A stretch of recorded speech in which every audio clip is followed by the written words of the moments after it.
Florence Nightingale was a nurse who saved many lives in the 19th century. She was named after the city of Florence in Italy, where her parents went after they got married in 1818. Her family was rich, and they had 2 homes in Britain, as well as servants. Florence was an unusual young woman for her time because she didn't want to go to parties and get married. She wanted to be a nurse and help people. Her family didn't want her to become a nurse because hospitals back then were dirty, horrible places. They were worried about her. In 1851, Florence went to Germany and learned all about nursing.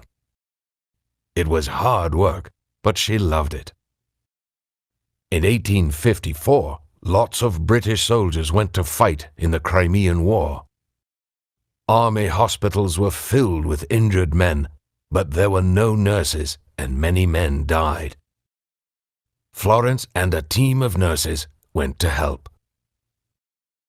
Florence worked 20 hours a day to make the army hospital a cleaner and safer place. She brought the men fresh food, she cleaned the hospital beds, and she used clean bandages on the wounded soldiers. Soon, fewer men were dying. At night, Florence walked around the hospital. She talked to the injured soldiers and helped the men to write letters to their families. She carried a lamp, and the soldiers called her the Lady with the Lamp. When Florence returned to England, people called her a heroine because of her amazing work in the Crimean War. Queen Victoria wrote her a letter to say thank you. She continued to work hard in Britain to improve hospitals, and she was given a medal called the Order of Merit.